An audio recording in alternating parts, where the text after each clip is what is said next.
In a world dominated by high-tech gadgetry, the low-tech straight razor still gets a lot of face time. It can be reused endlessly, and it has a traditional appeal, one that actually dates back to ancient Egypt, when there were straight razors made of solid gold.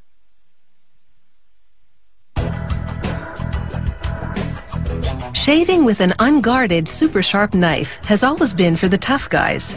To use it, a man needs a steady hand and steely concentration.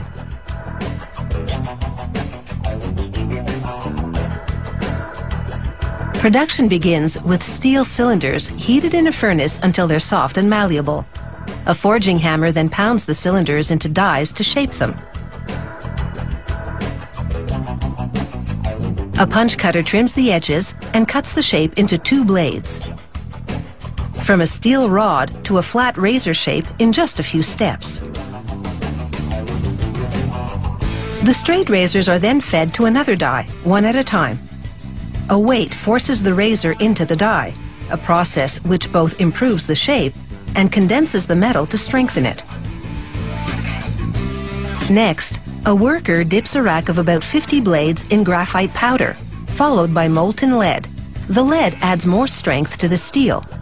He knocks off the lead, which slides off easily because of the graphite undercoat. The razor blades catch fire as he immerses them in oil to cool them. He transfers the blades to a sieve and tosses sawdust into it. The sawdust soaks up the oil and graphite residue. Then he shakes the sieve to sift it out.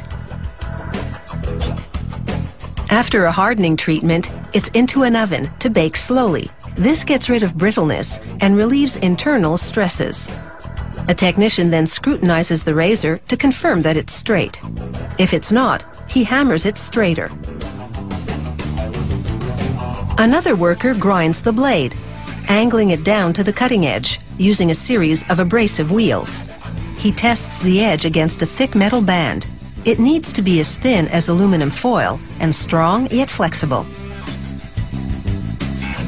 The next worker brushes asphalt lacquer onto the blade and upper part of the handle or tang. This coating prepares the surface for laser etching. It allows the computerized laser beam to cut cleanly into the metal with no bleeding around the edges. So the trademark insignia and art look crisp. She paints a little more lacquer around the etching to prepare the blade for the next step, gold plating. She dips the blade in a mix of water and gold and runs a current of electricity through the mix. This causes the gold to gravitate to the exposed, unlacquered section of the blade and adhere to it. The lacquer has served its purpose, and she now cleans it off in a chemical bath to reveal the now glossy, two-toned blade.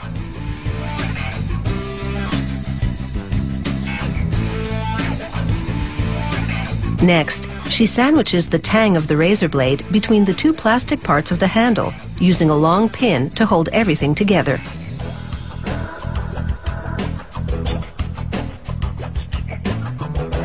She then shortens the pin, caps it, and hammers the cap down to secure it. She now tests the installation.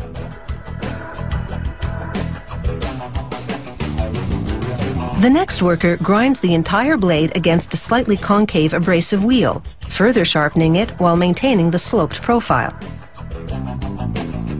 She then hones the cutting edge against a whetstone, tests it against a cow horn, and then hones it again. This last step makes the edge razor sharp. She immerses the blades in chalk, which absorbs moisture to prevent rusting. She now strokes the cutting edge against a leather strap. This is called stropping. It gives the blade its final polish. And now she removes a single artificial hair from a bundle and confirms that this straight razor is sharp enough to slice it in 2. It takes a total of 80 different steps to manufacture a straight razor. We've just shown you the highlights.